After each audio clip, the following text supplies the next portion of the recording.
Muy bien, de la misma forma en que venimos hablando estas últimas semanas, yo hice especial hincapié en la semana pasada, mencionando de cómo el Padre busca verdaderos adoradores, y esto es en realidad porque los buenos y verdaderos adoradores escasean, porque si no el Padre no los buscaría, diría acá hay uno, acá hay otro, acá hay otro.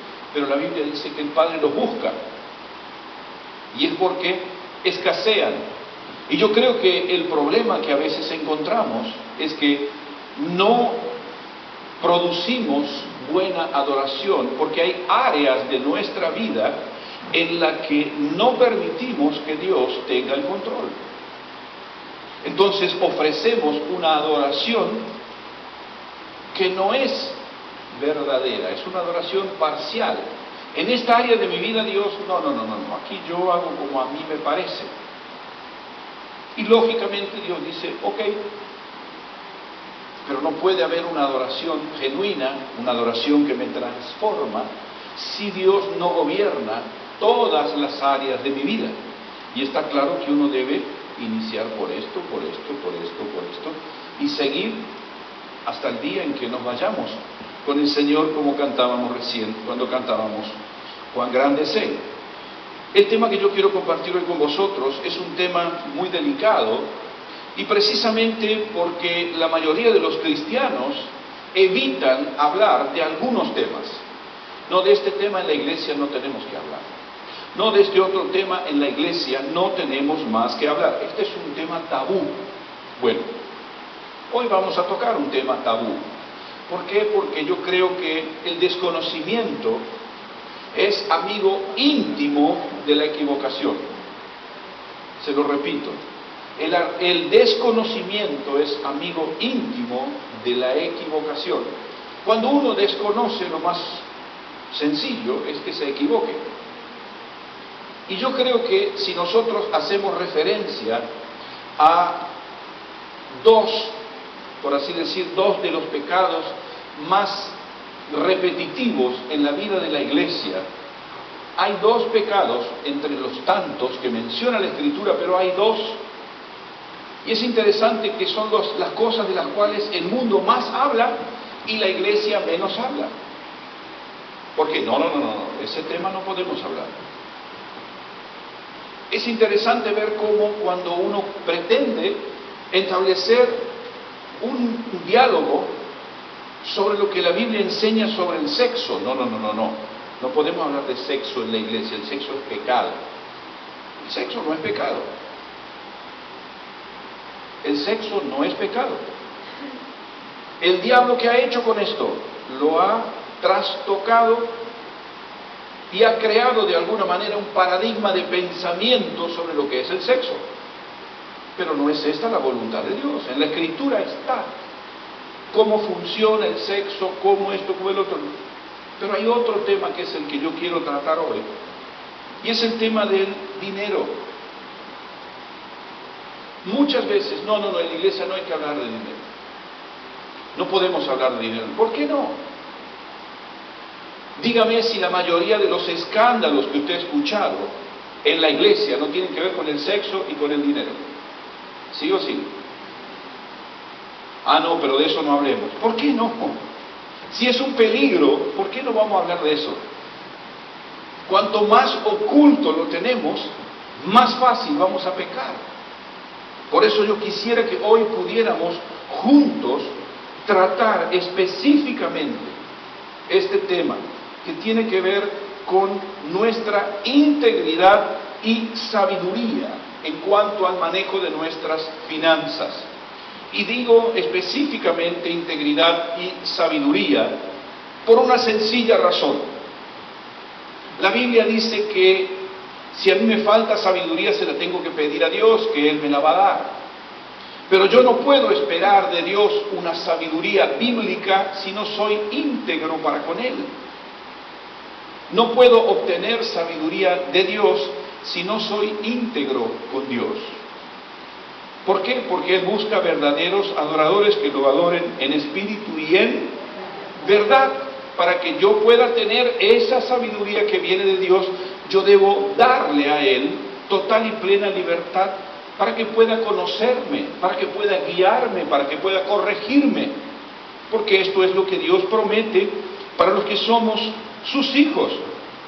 Y hay algo importante detrás de esto, porque el uso del dinero, el uso que nosotros le damos al dinero, dice mucho de quién yo soy, dice mucho de cuáles son mis valores.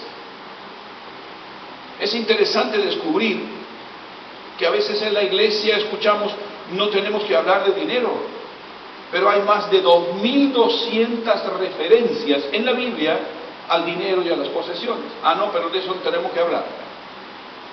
Pero en la Biblia está 2.200 veces esto. El 40% de las parábolas que Jesús utilizó tienen que ver con el dinero y las posesiones. El 40%. Cosas como esta, en más del 10% de los versículos del Nuevo Testamento hablan sobre el dinero y las posesiones. Cuando usted escucha a alguno de estos predicadores de la prosperidad, que personalmente odio este tipo de predicación porque no es bíblica, pero esta gente tiene mucho material para predicar. Porque habla mucho la Escritura sobre este tipo de situaciones. Y digo esto porque, acompañadme por favor, vamos a leer juntos dos versículos muy relacionados uno con el otro. Uno de ellos está en Lucas capítulo 12, versículo 19. Tal vez muchos de vosotros ya lo habéis leído. Este es un hombre que, siendo rico y viendo la cantidad de posesiones que tiene, le habla a su alma y le dice a su alma lo siguiente: alma, muchos bienes tienes guardados para muchos años, repósate, come, bebe y regocíjate. Un hombre que ve en sus posesiones la fuente de reposo, de gozo. Mirad conmigo por favor el Salmo 42, versículo 5. También allí vemos una persona que le habla a su propia alma. En Lucas 12 vemos un hombre que le dice a su alma: mira todas las riquezas que tienes, repósate, gózate. Pero el Salmo 42, a alguien que le habla a su propia alma, le dice: ¿por qué te abates, oh alma mía? Espera en Dios. Una dicotomía que se ve en toda la Escritura, una diferencia enorme, y que muchas veces como cristianos no somos lo suficientemente inteligentes para leerlo. Si yo pregunto quién es el enemigo de Jesús y el enemigo de la iglesia, todos sabemos cómo se llama. Pero cuando yo pregunto quién es el que compite con Jesús por tu corazón, este señor, el dinero, las riquezas, las posesiones son el competidor de Jesús. Jesús llega a tal punto de darle autoridad al dinero, y esto no lo invento yo, lo dice la Escritura. Busquemos por favor Mateo capítulo 6, versículo 24, versículo muy conocido en el que Jesús viene hablando varias veces, como en otras de sus parábolas, habla acerca de la intención de servir a Dios o servir a las riquezas. Dice Jesús: ninguno puede servir a dos señores. Fijaos qué dice Jesús del dinero, de las riquezas. Le llama Señor. El Señor le llama Señor con minúscula al dinero. No es invento mío, es lo que la Biblia dice. Jesús dice, yo soy el Señor. Pero nadie puede servir a dos señores. ¿Por qué? Él lo dice. Estimará a uno y menospreciará al otro. Y seguramente si yo pregunto a cada uno de vosotros, ¿hay alguno entre nosotros que ame el dinero? No, yo no amo el dinero. No amamos el dinero, pero muchas de las cosas por las cuales sacrificamos nuestro tiempo, nuestra salud, nuestra familia, tienen que ver con tener más dinero. Y esa es la cuestión. Yo no estoy diciendo que no hay que trabajar. No estoy diciendo eso. Pero sí estoy diciendo que si yo estoy capacitado para sacrificarme para esto y para esto y para esto y trabajo y trabajo y trabajo. Nos reíamos los otros días con JJ hablando un poco de este tema y él me dice algo que realmente me causó mucha gracia. Dice, nunca he visto un sepelio con un camión de mudanzas por detrás. Es verdad. Nadie se muda al cementerio. Te llevan y punto. ¿Qué te vas a llevar? No opinas en nada, hermano. Sin nada hemos venido y sin nada nos vamos a ir. Y Jesús dice, no podéis servir a dos señores. Él le da esta palabra y allí es donde está el problema, porque cuando yo pienso en esta expresión de Jesús, normalmente no tengo esta visión de la importancia que tiene el dinero en mi corazón. Está claro que cuando nosotros no le damos esta importancia, el dinero la tiene. Si yo no me presto atención a esta circunstancia, seguramente esto hará que yo use el dinero y en más de una oportunidad vea que el dinero me tiene a mí en lugar de yo tener dinero. Porque yo quiero tener dinero. ¿Y por qué? Y porque el dinero me da acceso a esto, a aquello, a aquello, a aquello. Digo, hay una sola puerta que no abre el dinero, y es la del cielo, pero aquí en la tierra, el dinero compra fama, el dinero compra poder, el dinero compra jueces, el dinero compra justicia, el dinero compra países. Por eso es que tanto se lo desea. Y Jesús dice, cuidado, no podéis servir a dos señores. Yo creo que minimizar algo a lo cual Jesús da tanta importancia es cometer un error muy grueso. No, pero en la iglesia no hay que hablar de dinero. El problema es que algunos han pervertido esto y de ahí es como decimos en Argentina. El que se quemó con leche, ve la vaca y sale corriendo. Claro, si uno escucha a un predicador de la prosperidad y tú lo ves que él tiene dinero y dinero y dinero y dinero, no hay que hablar de dinero. No, hay que ver qué dice la Biblia sobre el dinero. Y una de las cosas importantes, venid conmigo por favor, vamos a leer allí en 1 Timoteo capítulo 6, lo que el apóstol Pablo dice, y esta es una figura un poco cómica, ¿sí?, de alguien que siguiendo el dinero cayó en una trampa, la trampa que se utiliza para los ratones, ¿sí? Y fijaos lo que dice Pablo en su carta a Timoteo, capítulo 6, versículo 6 en adelante. Pero gran ganancia es la piedad acompañada de contentamiento.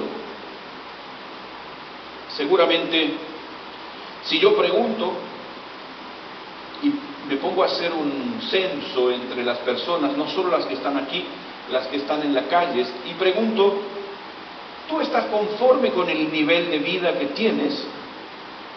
¿Cuántos creen que dirán, sí, estoy satisfecho? El 0,0003%. El resto, no.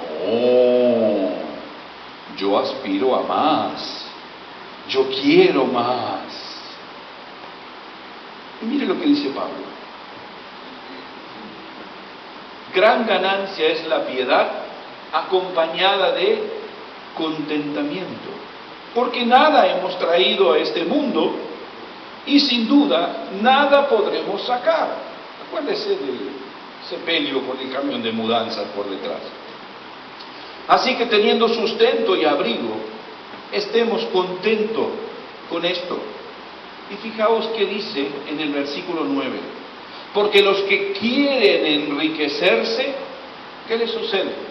Algunas cosillas importantes caen en tentación y lazo, codician necia y dañinamente, se hunden en perdición, en destrucción. Y después dice algo Pablo: raíz de todos los males es el dinero, el amor al dinero. El dinero no. El dinero no. Si uno mira la misma carta de Pablo a Timoteo, en el versículo 17, él le da una instrucción a los que son ricos. A los ricos de este siglo manda que no sean altivos, que no pongan la esperanza en las riquezas, las cuales son inciertas, sino en el Dios vivo, que nos da todas las cosas en abundancia para que las disfrutemos, que hagan bien, que sean ricos en buenas obras, dadivosos, generosos, atesorando para sí buen fundamento, para lo porvenir, que echen mano de la vida eterna. No dice que dejen de ser ricos, no es pecado ser rico. El pecado es cuando la riqueza ocupa el lugar de Dios. Cuando mi seguridad está dada por lo que yo tengo en el banco, por las propiedades que tengo, y no por mi relación con Dios. Y he puesto las riquezas en su lugar. Ya no es Jesús mi Señor, aunque yo le diga Señor. ¿Por qué? Porque estoy dispuesto a hacer cualquier cosa con tal de adorar a ese Dios. Y ese es el gravísimo peligro que encontramos en la Escritura.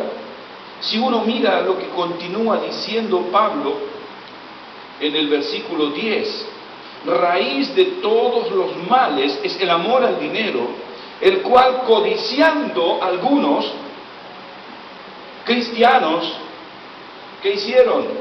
Se extraviaron de la fe y fueron traspasados de muchos dolores.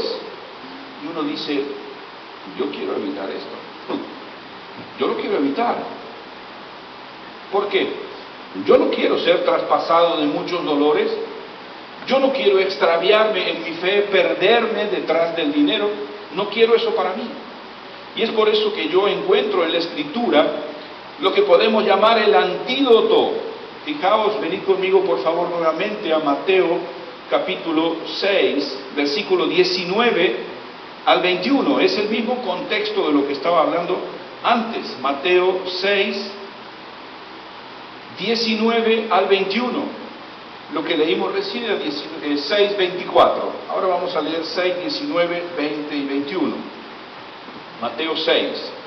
Dice Jesús: no os hagáis tesoros en la tierra, donde la polilla y el orín corrompen, donde ladrones minan y hurtan, sino haceos tesoros en el cielo, donde ni la polilla ni el orín corrompen, donde los ladrones no minan ni hurtan. ¿Por qué? Porque donde esté vuestro corazón, allí estará también, donde esté vuestro tesoro, allí también estará vuestro corazón. Cuando nosotros ponemos nuestro corazón en las cosas eternas, lo que tenemos aquí puede estar o puede no estar. Por una sencilla razón. Porque lo que hoy tenemos, tal vez mañana no lo tenemos. Y lo que hoy no tenemos, tal vez mañana sí lo tengamos. Yo en más de una oportunidad, hace un momento estábamos hablando con Joel de esto. ¿Por qué? Porque cuando yo estaba en Argentina En comprar un pantalón, comprar un par de zapatos, no era sencillo. A veces teníamos que pagarlo en cuota, hermano, porque no lo podíamos pagar. Y no es que nosotros no teníamos trabajo. Yo trabajaba en un banco, Susana era docente en un colegio, teníamos un buen sueldo. Pero no podíamos comprar ropa de marca, no lo podíamos comprar. Salvo cuando estaba en liquidación. ¿Sí? ¿Y cuál es la cuestión? Esta ropa que vosotros veis que yo no tengo ni idea de dónde salió. No la compré. Me la regalaron. ¿Quién me la regaló? No tengo ni idea, hermano. Y honestamente no me preocupa que alguien piense que yo tengo ropa que perteneció a otra. ¿Qué me importa, hermano? ¿Qué me importa que alguien piense lo que quiera sobre esto? Pero sí me importa lo que Dios piensa de mí. ¿Por qué? Porque yo quiero hacer tesoros allá, no aquí. Si acá dice Patito o Dolce Gabbana, es lo mismo, hermano. Para mí es exactamente lo mismo. Porque yo sé quién soy, independiente de la ropa que tenga puesta, independiente del auto que maneje o del móvil que tenga en mi bolsillo. Yo sé quién soy, porque mi valor me lo da lo que Cristo hizo por mí, no mis posesiones. Y cuando nosotros pensamos en esto, Jesús nos enseña muy delicadamente: cuidado con tu corazón. El profeta Jeremías dice: engañoso es el corazón del hombre, ¿quién podrá entenderlo? Cuando nosotros nos damos cuenta de esto, hay algo importante que como nosotros, como hijos de Dios, como coherederos de la gracia, como dice la Escritura, partícipes de todo lo que existe en la tierra, yo encuentro en este principio algo fundamental para que nosotros podamos entender cómo es que funciona esto de que Dios es mi Señor y que yo pongo en el lugar que corresponde a las riquezas. Cuando uno estudia la Escritura ve este principio: de Jehová es la tierra y su plenitud. El Salmo 24:1 dice esto, y es la misma expresión que Pablo utiliza en 1 Corintios 10:26, exactamente igual. Todos somos conscientes que todo lo que está en la tierra pertenece a Dios. Pero nosotros a veces creemos que porque tenemos un título de propiedad, decimos: esta casa es mía, este coche es mío, este hijo es mío. Y la Biblia dice que todo lo que está en la tierra es de Dios, no es mío. Pero el sistema del mundo nos ha enseñado que todo es... ¿A quién pertenece esto? Deme su título de propiedad. ¿Y cuál es la cuestión? La verdad es que cuando yo miro la eternidad, ninguno de nosotros tiene nada, hermano. Ninguno de nosotros es propietario de nada en la eternidad, porque todo le pertenece a Dios. ¿Cuántas veces habéis oído cuando alguien de mucho dinero muere, la gente que dice normalmente: ¡ja! Y ahora otros gozan con lo que él hizo? Es la verdad, hermano, es la verdad. Nada de lo que nosotros tenemos, poseemos en esta tierra, va a durar eternamente.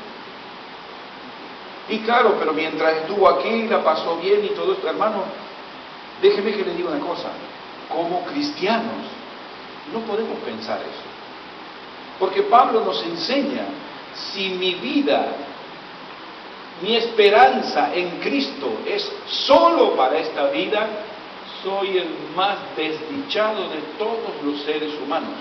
1 Corintios 15:19. Yo no puedo pensar en que todo lo que Dios tiene para mí es para esta tierra, hermano. Todo lo que dice Jesús, entonces, lo tengo que descartar. No. Pongamos nuestra mirada en las cosas de los cielos y no en las de la tierra. Cuando yo pienso que todo lo que está en la tierra pertenece a Dios, esto abre un parámetro: Dios es el propietario de todo. Dios es el dueño de la tierra, Dios es el dueño del aire, Dios es el dueño de todo lo que existe. Ahora, ¿cuál es mi función? ¿Quién soy yo? Y aquí hay un principio que yo tengo que entender, y es que el hombre es solamente administrador de lo que Dios le dio.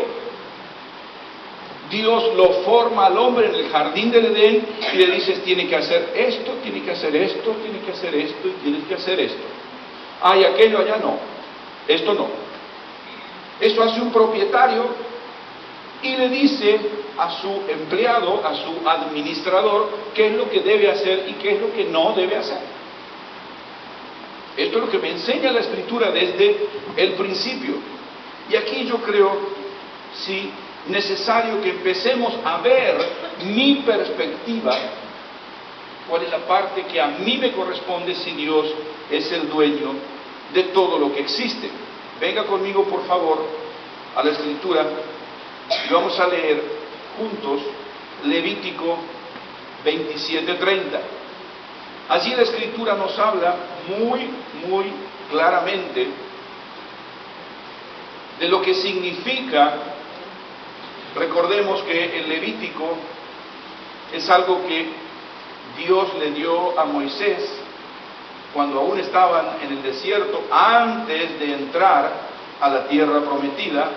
Dios le dio esto a Moisés para que el pueblo lo pusiera en práctica. El pueblo hasta este momento, el pueblo nunca había cosechado, el pueblo nunca había trabajado. Ahora iban a entrar a un lugar, a lo que nosotros conocemos como la tierra prometida, el lugar que Dios había preparado para su pueblo, y por eso Dios le da estas instrucciones. Levítico 27:30 dice, y el diezmo de la tierra, así de la simiente de la tierra como del fruto de los árboles, de Jehová es cosa dedicada a Jehová. Fijaos que hay una consecución de cosas que Dios dice. Toda la tierra es mía. De toda la tierra el diezmo es mío.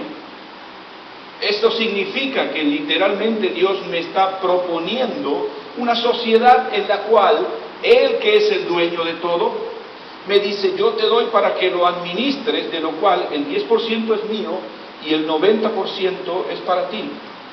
Adminístralo según mis principios y yo haré el resto. Esto es lo que me enseña la Escritura en cuanto a esto. Dios nos da el privilegio de ser administradores de lo que Él ha creado. Y claro, lógicamente, uno ve aquí en esto un principio espiritual muy grande. Porque si la Biblia dice que la tierra le pertenece a Dios y el diezmo es de Dios, aquí hay un principio importante que yo debo notar, y es que el diezmo es el porcentaje que el administrador devuelve al propietario. Yo durante muchos años he dicho, yo doy mi diezmo. Seguramente muchos de vosotros también lo decís así. Yo doy mi diezmo. No, yo no doy mi diezmo.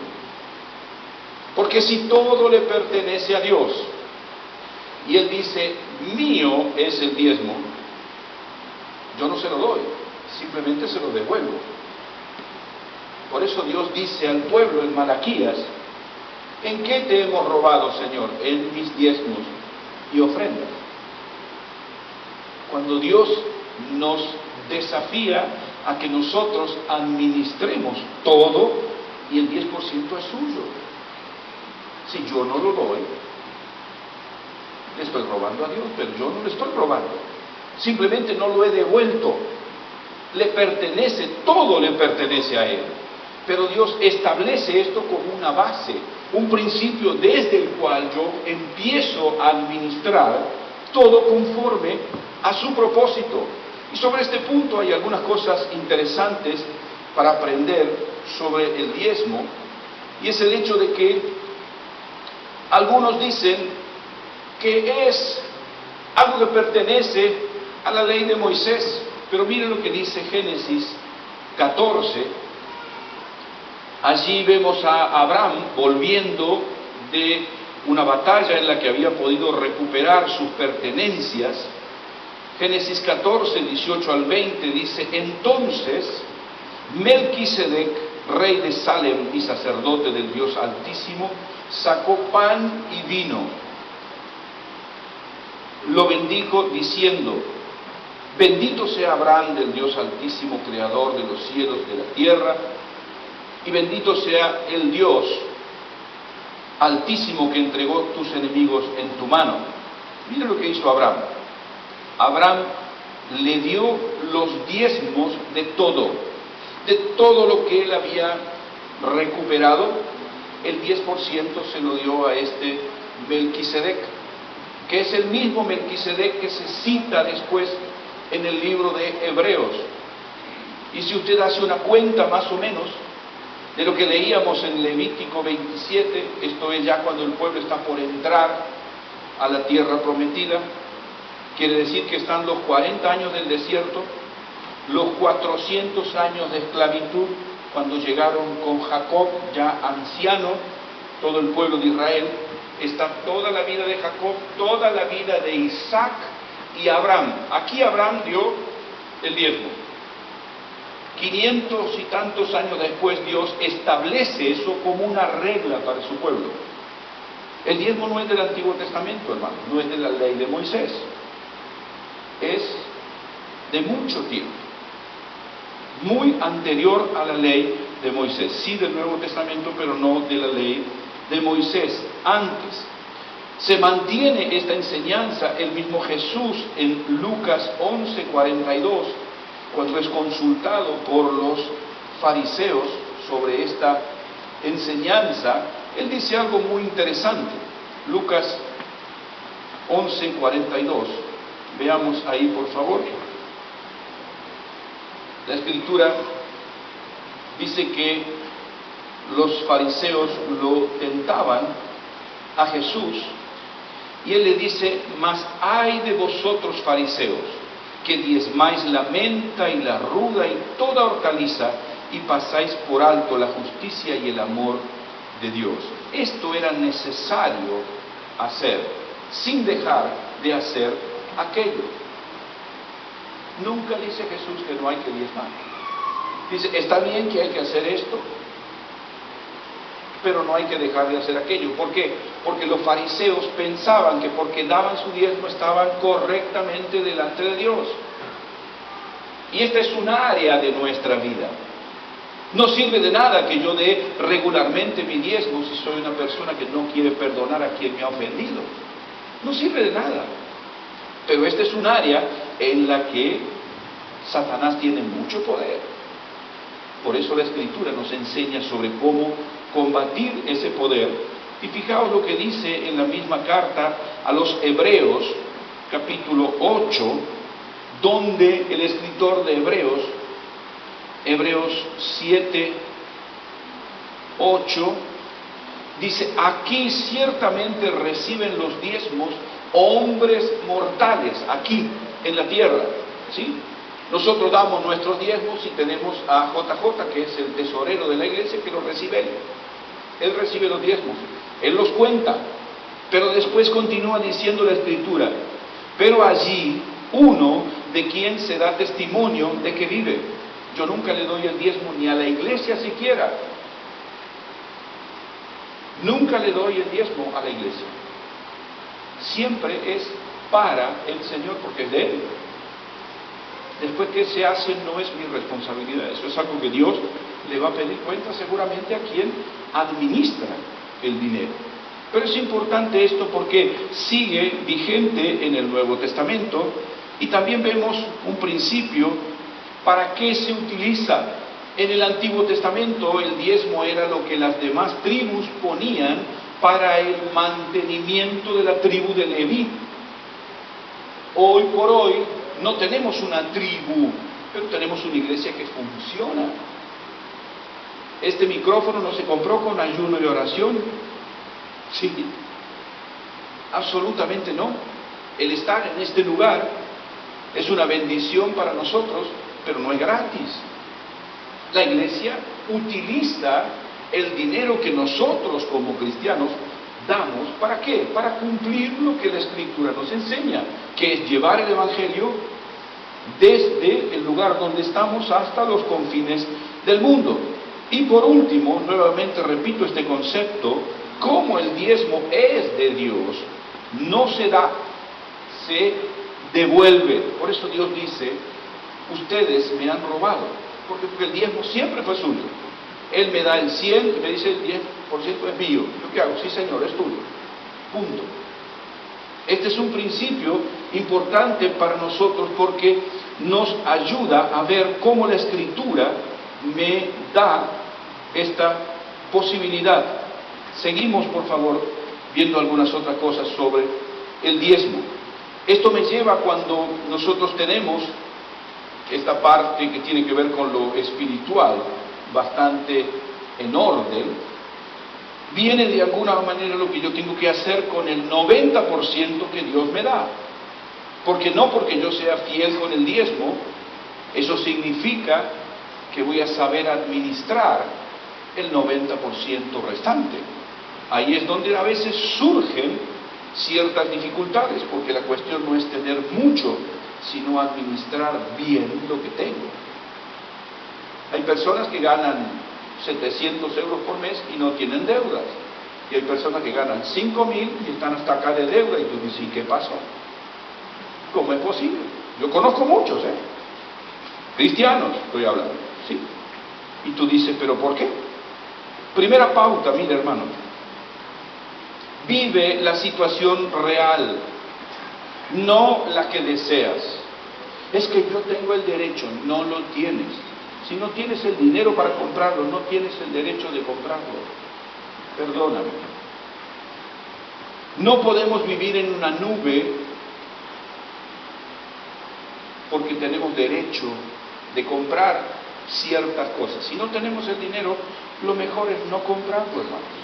Ciertamente, a veces, cuando se da una alternativa que yo debo, por ejemplo, entre otras cosas, si estoy pagando 500 euros de alquiler y puedo pedir una hipoteca y pago 450 por el mismo piso, es sabio pedir una hipoteca. ¿Por qué? Porque voy a pagar menos y voy a tener una propiedad. No es un problema.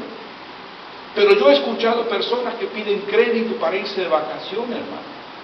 Si usted lo hizo, arrepiéntase en el nombre de Jesús. ¿Cómo va a sacar un crédito para irse de vacaciones, hermano? Discúlpeme.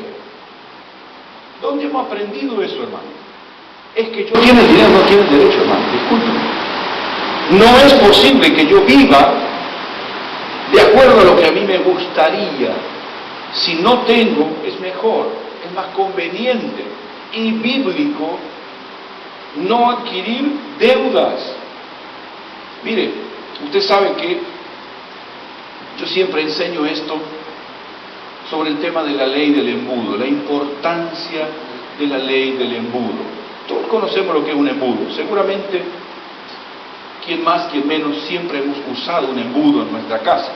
Y el embudo tiene una característica particular. Siempre lo que entra tiene que ser más grande que lo que sale. Sencillo. Si usted quiere que su economía funcione, aplique la ley del embudo. Si entran 1.000, gaste 900, por favor. ¿Por qué? Por una sencilla razón. Si usted no lo hace y quiere que le vaya bien, tiene dos cosas que puede hacer. Analizando las entradas y las salidas, o agranda la entrada o achica las salidas. Si no, este mes 200, si no lo arregla el mes que viene son 400, si no lo arregla el mes que viene son 600, si no lo arregla después son 800, y después le llegó la boleta de que no sabía qué pasa, esto se me rompió el auto, y cuando se dio cuenta está enterrado hasta acá que debe 10, 12.000 euros y no sabe en qué lo gastó. ¿Por qué? Porque hubo principios bíblicos que usted no le dio importancia. Y por eso, como dice la Escritura, se ha conquistado dolor de cabeza, amarguras, tristezas y cosas que de pronto podrían haberse evitado. Otra cosa importante en cuanto a algunas pautas es el hecho de pensar lo que dice la Escritura. no debamos nada a nadie. ¿Por qué? Porque cuando yo debo, estoy en una posición de inferioridad. Y yo digo siempre que lo más parecido al fruto que se le ofreció a Eva en el jardín del Edén es la tarjeta de crédito. Yo he visto gente llorando. Yo trabajé 20 años en un banco, sé de lo que estoy hablando. Gente que ha arruinado su vida, su familia, destruido su familia por causa de amar el dinero. Pero yo no amo el dinero. Si usas el dinero mal, es porque lo amas. Hace tiempo atrás un hermano me decía, yo creo que lo importante como cristianos es que nosotros sepamos en qué hemos gastado el dinero. Eso implica que yo tengo autoridad sobre el dinero. Cuando alguien dice, yo no sé que se me fue el sueldo, esa persona es dominada por el dinero. El dinero va donde quiere y la persona ni siquiera sabe dónde fue. ¿Cómo no va a saber en qué gastó? Tenemos que saberlo. ¿Por qué? Porque es lo que compite con Jesús. Es lo que compite con Jesús. Por eso mismo, yo creo que cuando nosotros pensamos en administrar sabiamente, es vivir de acuerdo a lo que podemos. Segunda cosa es no contraer deudas. Tenemos que necesariamente estar comprometidos con la obra de Dios. Mirad conmigo, por favor, lo que dice Deuteronomio, capítulo 16, al final de este versículo. La Escritura nos habla de algo fundamental para el pueblo de Israel. Deuteronomio 16 y 17. Ninguno se presentará delante de Jehová con las manos vacías. Ninguno. ¿Qué estoy queriendo decir con esto? Cada uno con la ofrenda de su mano conforme a la bendición que Jehová, tu Dios, te hubiera dado. Cada uno de nosotros en algo hemos sido prosperados. Una de las cosas que yo veo como muy positivo es cuando veo un papá que viene con su criaturita de 1 año y medio, 2 años, que apenas camina, y le enseña a dejar su ofrenda al Señor. Porque le está enseñando un principio. Yo no puedo no ofrendar a Dios, porque a alguien le ofrendamos. A alguien le ofrendamos. Y sobre esto quisiera también mencionar en el mismo capítulo de Mateo, donde Jesús enseña lo de los tesoros en los cielos. Él hace referencia en Mateo capítulo 6, versículo 1 al 4. Él hace referencia también a lo que nosotros conocemos como limosnas, ¿sí? Y muchas veces, y esto creo que es algo que a veces es confundido dentro de la Iglesia católica desgraciadamente enseña muy mal sobre este punto, confunde las ofrendas con las limosnas. Y mirad lo que dice Jesús en este aspecto. Guardaos de hacer vuestra justicia delante de los hombres para ser visto de ellos. De otra manera no tendréis recompensa de vuestro Padre que está en los cielos. Cuando des limosna, la limosna es la ayuda a un necesitado. No es una ofrenda, es una ayuda a un necesitado. Sin embargo, hay algunas personas en la iglesia que, tomando el concepto de limosna, dicen, y seguramente algunos de vosotros lo habéis oído, que no sepa tu mano derecha lo que hace tu mano izquierda. Yo lo he escuchado. Porque la Biblia dice, no, eso lo dice referente a las limosnas. ¿Qué quiere decir? Que yo vengo caminando y veo una persona necesitada, meto la mano en el bolsillo y le doy. Y la mano izquierda no le importa. Pero cuando se trata de una ofrenda a Dios, hermanos, la limosna es algo que yo doy sin pensar. La ofrenda es algo que yo premeditadamente traigo para Dios. No es que de pronto llegó y no traje nada para lo... No. Si usted no tiene, no se preocupe, Dios no le va a pedir nada. Porque la Biblia es clara en ese aspecto. Según usted haya sido prosperado, usted abre la heladera y se encuentra con que tiene, como nos pasó a nosotros en una oportunidad, teníamos dentro de la heladera una botella de agua y un limón. Era todo lo que teníamos dentro de la heladera. No había otra cosa, hermano. ¿Y qué querías? No nos hemos muerto, acá estamos. Porque Dios es fiel, hermano. ¿Sabe cuál es la cuestión? Y me acuerdo cómo se enojó mi madre cuando, sabiendo que nosotros dábamos nuestro diezmo, teníamos en la heladera un limón y una botella de agua. ¡Uy! Esa religión y toda la historia, no sé cuántas habían caído. Lo bueno es que años después mi mamá se convirtió y yo la bauticé, hermano. ¿Por qué? Porque Dios es fiel. Porque Dios es fiel. Bien, una de las cosas que yo estaba pensando en cómo nosotros, cuando hablamos sobre diezmos y hablamos sobre ofrendas, eso aquí que me molesta. ¿Por qué? Porque la verdad es que vivimos en un mundo donde somos día por día empujados a tener más, a valorar lo que tenemos, porque lo que tenemos dice quiénes somos. Eso es lo que nosotros vivimos todos los días. Y está claro que lo mejor que podemos hacer es pensar cómo Dios ve, porque es lo que trae paz y me permite vivir tranquilo y sin dificultad. Ahora, ¿será que nuestra contribución a la obra de Dios tiene que ver con lo que nosotros gastamos en cosas superfluas? Con nuestro dinero podemos hacer cosas aquí o podemos hacer cosas para el reino de Dios. Yo creo que está claro que para nosotros, pensando como iglesia Renacer, nosotros tenemos este lugar y me parece fantástico y agradezco al Señor de que podamos tener este lugar donde reunirnos. Pero la verdad es que, honestamente, yo preferiría toda la vida que pudiéramos tener un local que sea nuestro. No digo que lo compremos todavía, pero sí un local que podamos alquilar nosotros. Que si queremos venir a las 8 de la mañana a orar y quedarnos hasta las 3 de la mañana el otro día, lo podamos hacer. Hoy no lo podemos hacer. ¿Por qué?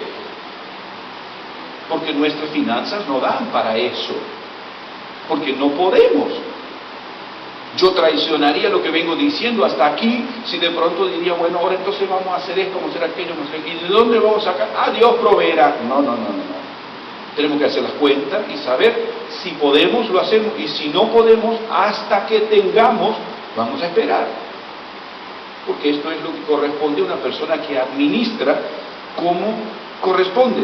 Y mira, yo he hecho una pequeña proyección, ¿sí? Pensando, ¿cuánto cuesta un café? ¿Cuánto cuesta un café? €1. €1, ¿sí? Contar así más o menos algo. €1, ¿sí? Si yo pienso que ofrendo €1 por día, mira lo que esta cuenta, hermano, €1 por día, son 7 euros por semana. Yo sé que hay personas, tal vez no entre nosotros, pero sé que hay personas que toman 4 o 5 cafés por día. Son 5 euros por día, 7, 35 por semana. Por 4 semanas, 150 euros por mes de café. Sí, es que los números, mire, yo perdí el pelo, pero aprendí mucho con los números. ¿Sí?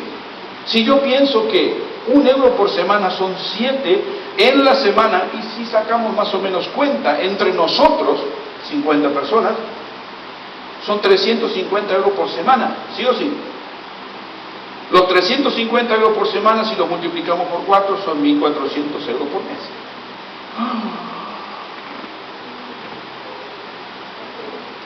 Sin hablar de los diezmos. Estamos hablando de €1 por día.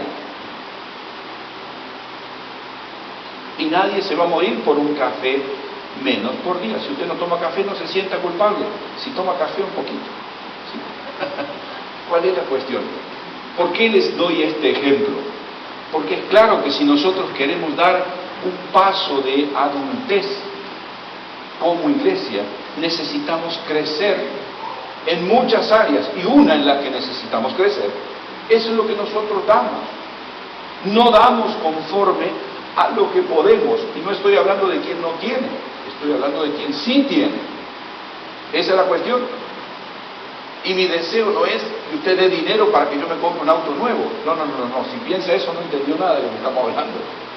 Estamos hablando de una vida comprometida con el Señor en este aspecto. ¿Por qué? Por una sencilla razón. Cuando nosotros damos este lugar al reino de Dios en nuestra vida, el uso que nosotros damos al dinero dice dónde está nuestro corazón, dónde están nuestros deseos.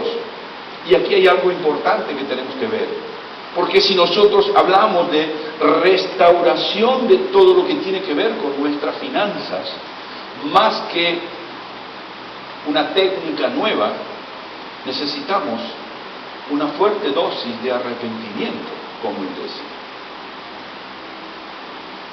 Necesitamos ser conscientes de que no hemos sido fieles para con Dios, y esto no es nuevo, lo vemos en la Escritura, a Dios llamándole la atención al pueblo sobre este punto, y está claro que Dios lo hace con nosotros. Si usted es fiel, ok, no se preocupe, pero si no es fiel, debe arrepentirse, así como si usted no perdona, también debe arrepentirse. Si usted roba en su trabajo, no lo haga más. ¿Por qué? Porque un cristiano vive de una determinada manera. La adoración a Dios me transforma para que yo viva conforme a lo que Jesús enseñó sobre este punto. Por eso yo creo que un genuino arrepentimiento traerá nuevos deseos a nuestro corazón, y eso se refleja automáticamente en el uso que yo hago de mi dinero. Y de esta forma, el dinero habrá perdido su batalla en mi corazón con la persona de Jesús. Ya no estará dividido mi corazón en algunas cosas y en otras, algo que tiene que ver con el dinero y un poquito con el reino de Dios. Mirad, nosotros hemos hecho, con Susana tenemos desde hace unos cuantos años, y hemos compartido en diferentes lugares, en Italia, en Suiza, en Bélgica, con el liderazgo de las congregaciones, parte de este material. Y lo que hemos hecho es específicamente, usted dirá, yo no necesito esto, déjame decirte, sí lo necesitas, es hacer un análisis a conciencia de lo que tú recibes y de lo que tú gastas. ¿Por qué? Porque esta es la forma en la que tú tienes el control de lo que utilizas el dinero. Mire, esta es una copia simplemente, ¿sí? Yo tengo varias aquí, si después alguien desea, se la puedo dar sin ningún problema, y es más, tenemos hecho un análisis bastante a conciencia de cómo funciona esto, y lógicamente mi deseo es que individualmente cada uno de nosotros pueda administrar de manera correcta lo que posee, ¿sí? Ahora, ¿por qué digo todo esto? Venimos hablando acerca de las diferentes funciones, las diferentes áreas en la vida de la iglesia. No se olviden, por favor, de la ley del embudo en su familia, ¿sí? Pero administrar con sabiduría nos permite pensar en la eternidad, conforme a la voluntad de Dios para nosotros. El área de finanzas de la iglesia, hermanos, tiene funciones, como vosotros sabéis. JJ es el tesorero, Javier le ayuda también, ¿sí? A veces colabora también Esteban, y la idea es que este grupo de hermanos, ellos son los que controlan y contabilizan las entradas que tenemos por diezmo y por ofrenda. Otra cosa que hacen es que para quien lo solicite, el Estado español permite deducir de la declaración de rédito parte de los diezmos.